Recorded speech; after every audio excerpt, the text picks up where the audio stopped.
ಇವತ್ತು ಎಲ್ಲರಿಗೂ ಗೊತ್ತು ನಾವು ಏನು ಅನುಭವಿಸ್ತಾ ಇದ್ದೀವಿ ಹೆಲ್ತ್ ಇಶ್ಯೂಸು, ಅದಕ್ಕೆ ಮೇನ್ ರೀಸನ್ನು ನಾವು ತಿನ್ನೋ ಆಹಾರ ಅಂತ ಹೇಳಿ. ಆದರೆ ಯಾರೂ ಥಿಂಕ್ ಮಾಡೋದಿಲ್ಲ, ಯಾಕೆ ನಮಗಿರುವ ಸ್ವಲ್ಪ ಜಾಗದಲ್ಲೇ ನಮಗೆ ಕೈಯಲ್ಲಾಗುವಷ್ಟು ಮಟ್ಟಿಗೆ ನಾವು ಯಾಕೆ ಬೆಳಿಬಾರ್ದು ಅಂತ ಹೇಳಿ. ಸೊ ಆ ನಿಟ್ಟಿನಲ್ಲಿ ಒಂದು ಹೆಜ್ಜೆ ಇಡೋಣ ಅಂತ ಹೇಳ್ತಾ ಇವತ್ತಿನ ವಿಡಿಯೋನ ಸ್ಟಾರ್ಟ್ ಮಾಡ್ತಾ ಇದ್ದೀನಿ. ನಮಸ್ತೆ, ನಾನು ಕೀರ್ತಿ ಚೇತನ್. ನೀವು ನೋಡ್ತಾ ಇದ್ದೀರಾ ನಿಮ್ಮದೇ ಗಾರ್ಡನ್ ಚಾನೆಲ್ ಕೀರ್ತಿ ಚೇತನ್ ಇನ್ ಕನ್ನಡ. ಇವತ್ತಿನ ವಿಡಿಯೋದಲ್ಲಿ ತುಂಬ ಕ್ಲಿಯರ್ ಕಟ್ಟಾಗಿ ಯಾವೆಲ್ಲ ತರಕಾರಿಗಳನ್ನು ಟೆರೆಸ್ ಮೇಲೆ ಈಸಿಯಾಗಿ ಬೆಳೆಸಬಹುದು ಅಂತ ಹೇಳ್ತಾ ಇದ್ದೀನಿ.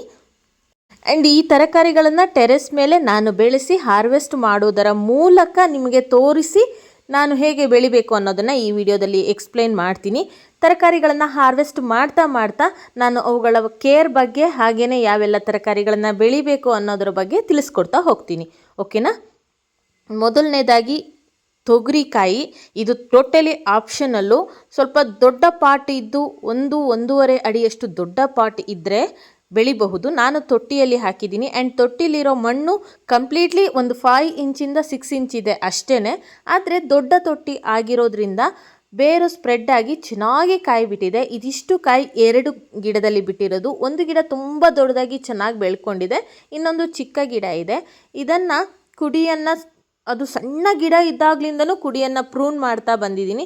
ಹಾಗಾಗಿ ತುಂಬ ಕೌಲೊಡೆದು ಅದು ದೊಡ್ಡ ಮರ ರೀತಿ ಬೆಳ್ಕೊಂಡಿದೆ, ತುಂಬ ಕಾಯಿಗಳನ್ನು ಬಿಟ್ಟಿದೆ. ಸೊ ನಾನು ಇವಾಗ ಹಾರ್ವೆಸ್ಟ್ ಪೂರ್ತಿ ಮಾಡಿ ಎಷ್ಟು ಕಾಯಿ ಬಿಟ್ಟಿದೆ, ಹೇಗೆ ಬೆಳೆದಿದೆ, ಎಷ್ಟು ಕೆಜಿ ನಮಗೆ ಕಾಯಿ ಸಿಕ್ತು ಅನ್ನೋದನ್ನು ಸಹ ನಿಮಗೆ ತೋರಿಸ್ತಾ ಇದ್ದೀನಿ. ಈ ತೊಗರಿಕಾಯಿಯನ್ನು ಸುಮಾರು ಇದು 4ನೇ ಸರ್ತಿನೋ ಏನೋ ನಾವು ಹಾರ್ವೆಸ್ಟ್ ಮಾಡ್ತಾ ಇರೋದು. ಫ್ರೆಂಡ್ಸ್ ಜೊತೆಗೆಲ್ಲ ಶೇರ್ ಮಾಡ್ಕೊಂಡಿದ್ದೀವಿ. ಅಷ್ಟೊಂದು ಕಾಯಿ ಬಿಡ್ತಾ ಇದೆ.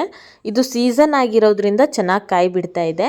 ಸೊ ಈ ಟೈಮಲ್ಲಿ ನಾವು ಇದಕ್ಕೆ ಜಾಸ್ತಿ ಗೊಬ್ಬರವನ್ನು ಕೊಡಬೇಕು. ನಾನು ಆ್ಯಕ್ಚುಲಿ ಮನೆಯಲ್ಲಿ ತಯಾರಿಸಿರುವಂತಹ ಕಿಚನ್ ವೇಸ್ಟ್ ಕಾಂಪೋಸ್ಟನ್ನು ಕೊಡ್ತಾ ಇದ್ದೀನಿ.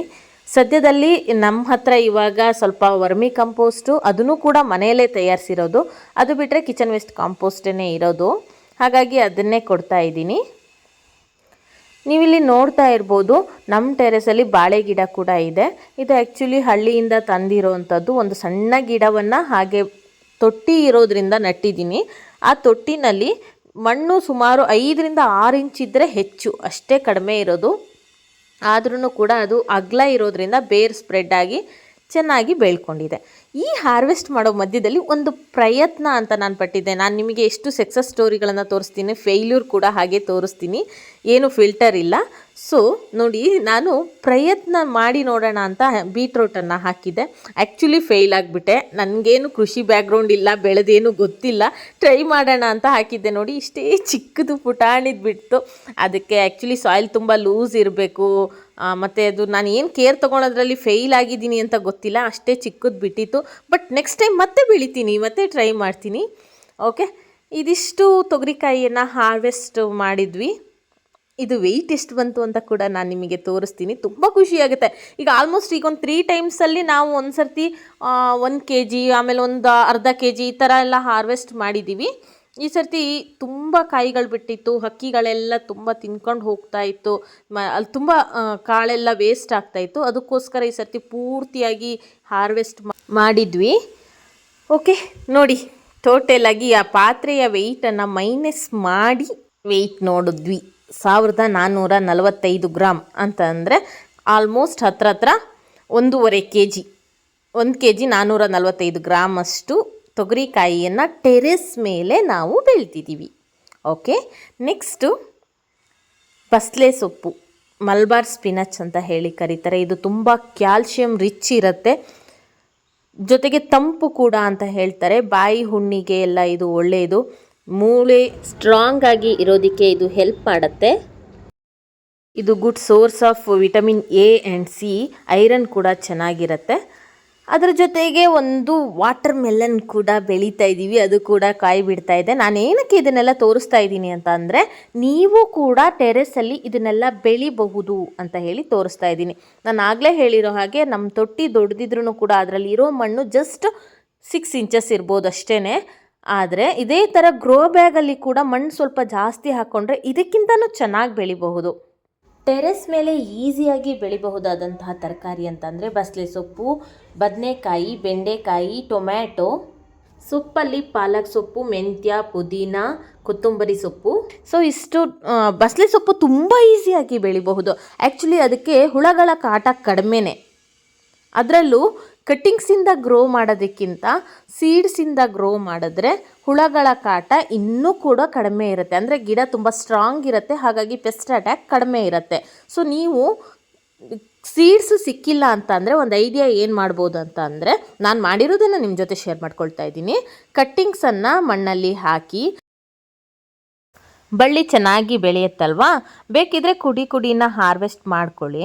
ಅದಾದ ನಂತರ ನೋಡಿ, ಇಲ್ಲಿ ಕಾಣಿಸ್ತಾ ಇದೆಯಲ್ಲ, ಈ ರೀತಿ ಹೂಗಳು ಬಂದು ಕಾಯಿ ಬಿಡೋದಕ್ಕೆ ಸ್ಟಾರ್ಟ್ ಆಗುತ್ತೆ. ಆವಾಗ ನೀವೇನು ಮಾಡಬೇಕು, ಸ್ವಲ್ಪ ಕಾಯಿ ಆಗೋದಕ್ಕೆ ಅಂದರೆ ಬೀಜ ಆಗೋದಕ್ಕೆ ಬಿಟ್ಬಿಡಿ. ಆಗ ನಿಮಗೆ ಅದರಲ್ಲೇ ಕಟ್ಟಿಂಗ್ಸಿಂದನೇ ಬೀಜನ ನೀವೇ ಗ್ರೋ ಮಾಡ್ಕೊಳ್ಬೋದು. ಆ ನಂತರ ಆ ಸೀಡ್ಸನ್ನು ನಿಮಗೆಲ್ಲಿ ಜಾಗ ಇರುತ್ತೆ ಅಲ್ಲಿ ಅದನ್ನು ಹಾಕಿ. ಓಕೆ, ಇದೆಲ್ಲ ಬೆಳೆಯೋ ರೀತಿ ಆದರೆ ಕೆಲವ್ರದ್ದು ಇನ್ನೊಂದು ಸಮಸ್ಯೆ ಇರುತ್ತೆ, ನಮಗೆ ಜಾಗ ಇಲ್ಲ ಅಂತ ಹೇಳಿ. ನೀವು ಒಂದೆರಡು ಪಾಟ್ ಆದರೂ ಇಡ್ತೀರ ಅಲ್ವಾ, ಅದರಲ್ಲಿ ಮೇನ್ ಪ್ಲಾಂಟು, ಫಾರ್ ಎಕ್ಸಾಂಪಲ್ ನರ್ಸರಿಯಿಂದ ಒಂದೆರಡು ಗುಲಾಬಿ ಗಿಡಗಳನ್ನು ತಂದು ಹಾಕ್ಕೊಳ್ತೀರಾ ಅಂತ ಅಂದ್ಕೊಳ್ಳೋಣ. ಅದರಲ್ಲೇ ಮೆಂತ್ಯ ಹಾಕಿ ನೋಡಿ, ನಾನಿಲ್ಲಿ ಹೇಗೆ ಹಾಕಿದ್ದೀನಿ ಅಂತ ಹೇಳಿ.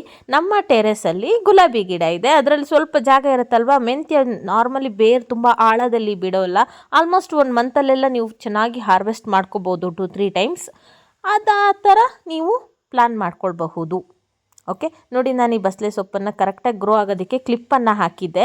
ಅದನ್ನು ಇವಾಗ ರಿಮೂವ್ ಮಾಡ್ತಾ ಇದ್ದೀನಿ. ಇದರ ಲಿಂಕನ್ನು ನಾನು ನಿಮ್ಗೆ ಆಲ್ರೆಡಿ ತೋರಿಸಿದ್ದೀನಿ. ಮೀಶೋದಲ್ಲಿ ನಾನು ಈ ಕ್ಲಿಪ್ಪನ್ನು ತರಿಸ್ಕೊಂಡಿದ್ದು. ಇದು ರೀಯೂಸಬಲ್, ಬೇಕಂದಾಗ ಹಾಕಿ, ಬೇಡ ಅಂದರೆ ರಿಮೂವ್ ಮಾಡಬಹುದು. ಓಕೆ, ನಾನು ಈ ರೀತಿ ಬಸಳೆ ಸೊಪ್ಪನ್ನು ಹಾರ್ವೆಸ್ಟ್ ಮಾಡ್ತಾ ಇದ್ದೀನಿ. ಇದು ಹೆಲ್ತ್ಗೆ ಕೂಡ ತುಂಬ ಒಳ್ಳೆಯದು. ಲೇಡೀಸು ಮಂತ್ಲಿ ಒನ್ಸ್ ಆದರೂ ಕೂಡ ಇದನ್ನು ಬಳಸೋದು ತುಂಬ ಒಳ್ಳೆಯದು. ಇದು ತುಂಬ ತಂಪಾಗಿರೋದ್ರಿಂದ ಮೌತ್ ಅಲ್ಸರ್ ಮತ್ತು ಸ್ಟಮಕ್ ಅಲ್ಸರ್ನ ಕೂಡ ಕಡಿಮೆ ಮಾಡುವಂತಹ ಗುಣವನ್ನು ಹೊಂದಿದೆ. ಓಕೆ, ಟೋಟಲಾಗಿ ಎಷ್ಟು ಹಾರ್ವೆಸ್ಟ್ ಮಾಡಿದೆ ಅಂತ ಹೇಳಿ ತೋರಿಸ್ತೀನಿ. ಎಷ್ಟೇ ಸಿಕ್ಕಿದ್ರೂ ಖುಷಿ, ಯಾಕಂದರೆ ನಮ್ಮ ಟೆರೆಸಲ್ಲಿ ಜಾಗ ಇಲ್ಲದೆ ಇರುವಾಗ ಇಷ್ಟು ಬೆಳೆದಿದ್ದೀವಿ ಅಂತಂದರೆ ಅದೇ ಖುಷಿ ಅಲ್ವಾ. ಸೊ ಪ್ರಯತ್ನಕ್ಕೆ ತಕ್ಕ ಪ್ರತಿಫಲ ಖಂಡಿತವಾಗ್ಲೂ ಇರುತ್ತೆ.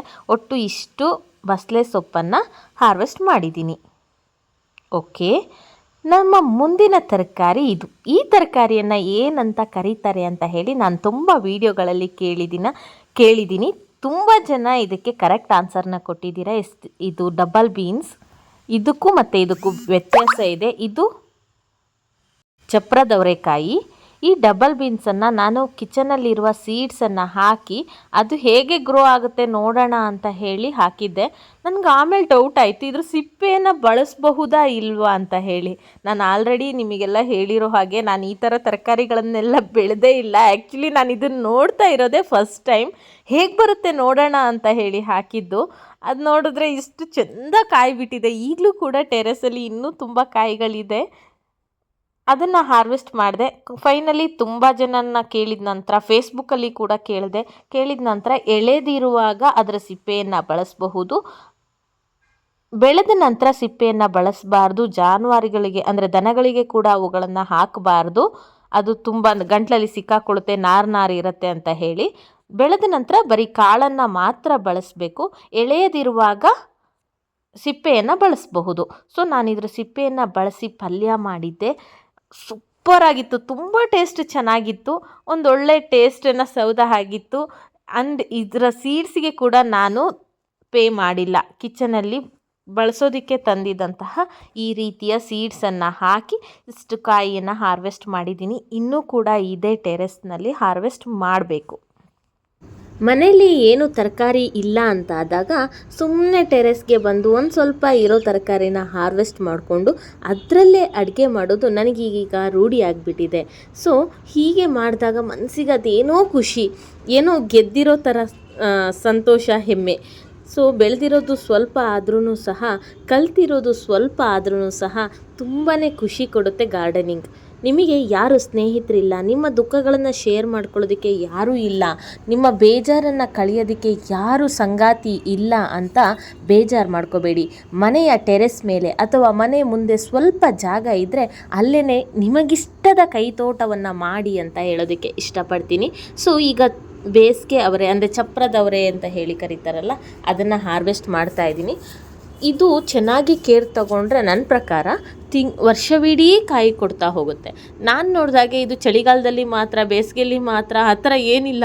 ಚೆನ್ನಾಗಿ ಗೊಬ್ಬರ ನೀರು ಹಾಕಿದ್ರೆ ವರ್ಷ ಎಲ್ಲ ಕಾಯಿ ಬಿಡ್ತಾನೆ ಇರುತ್ತೆ. ಪ್ರಮಾಣ ಸ್ವಲ್ಪ ಹೆಚ್ಚು ಕಡಿಮೆ ಇರುತ್ತೆ.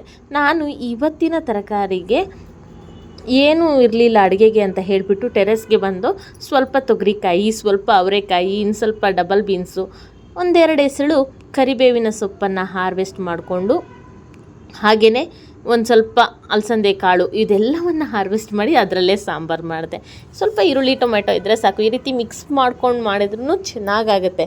ಮೇಯ್ನಾಗಿ ಆರ್ಗ್ಯಾನಿಕ್ ಆಗಿ ಬೆಳೆಸಿರೋದ್ರಿಂದ ಅದರ ಟೇಸ್ಟ್ ಕೂಡ ತುಂಬ ಚೆನ್ನಾಗಿರುತ್ತೆ. ನಾರ್ಮಲಾಗಿ ಟೆರೆಸ್ ಗಾರ್ಡನ್ ಮಾಡುವಾಗ ಮಿನಿಮಮ್ 12 ಇಂಚ್ ಇರುವಂತಹ ಪಾಟನ್ನು ತಗೊಳ್ಳಿ. ಪಾಟ್ ಡೀಪ್ ಜಾಸ್ತಿ ಇದ್ದಷ್ಟು ಸಹ ಒಳ್ಳೆಯದು. ಸೊಪ್ಪಿನ ತರಕಾರಿಗಳನ್ನು ಬೆಳೆಯುವಾಗ ಡೀಪ್ ಕಡಿಮೆ ಇದ್ದರೂ ಸಹ ನಡೆಯುತ್ತೆ. ಸಾಧ್ಯವಾದಷ್ಟು ಒಮ್ಮೆ ಸೀಡ್ಸ್ ತೊಗೊಂಡ್ರೆ ಮೊದಲು ಬಿಡುವಂತಹ ಕಾಯಿಯನ್ನು ಸೀಡ್ಸಿಗೆ ಅಂತಲೇ ಬಿಡಿ. ಅದರಿಂದನೇ ಸೀಡ್ಸನ್ನು ಕಲೆಕ್ಟ್ ಮಾಡ್ಕೊಳ್ಳೋ ಅಭ್ಯಾಸವನ್ನು ಮಾಡ್ಕೊಳ್ಳಿ. ಮೊದಲು ಗಾರ್ಡನಲ್ಲಿ ನೀವು ಬೆಳೆಯೋದಕ್ಕೆ ಸೊಪ್ಪಿನ ತರಕಾರಿಗಳನ್ನು ಟ್ರೈ ಮಾಡಿ. ಅಂದರೆ ಸೊಪ್ಪನ್ನು ಫಸ್ಟು ಬೆಳೆಯಿರಿ. ಮೆಂತ್ಯ ಸೊಪ್ಪು, ಕೊತ್ತಂಬರಿ ಸೊಪ್ಪು, ಪುದೀನ ಸೊಪ್ಪು ಈ ಥರದನ್ನು ಫಸ್ಟು ಬೆಳೆಯಿರಿ. ಅದು ಬಿಟ್ಟರೆ ತುಂಬ ಈಸಿಯಾಗಿ ಬೆಳೆಯುವಂತಹ ತರಕಾರಿ ಅಂತ ಅಂದರೆ ಟೊಮೆಟೊ ಮತ್ತು ಬದನೆಕಾಯಿ. ಇವುಗಳನ್ನು ತುಂಬ ಈಸಿಯಾಗಿ ಬೆಳಿಬಹುದು.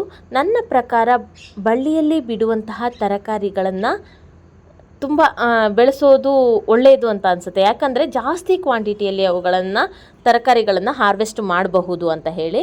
ನೋಡಿ, ಇದು ನಾನು ಕಿಚನಲ್ಲಿ ಇದ್ದಂತಹ ಅಲಸಂದೆ ಕಾಳನ್ನೇ ತೊಗೊಂಡು ಬಂದು ಟೆರೆಸಲ್ಲಿ ಮಣ್ಣಲ್ಲಿ ಹಾಕಿದ್ದು ತುಂಬ ಕಾಯಿಯನ್ನು ಹಾರ್ವೆಸ್ಟ್ ಮಾಡಿದ್ದೀನಿ.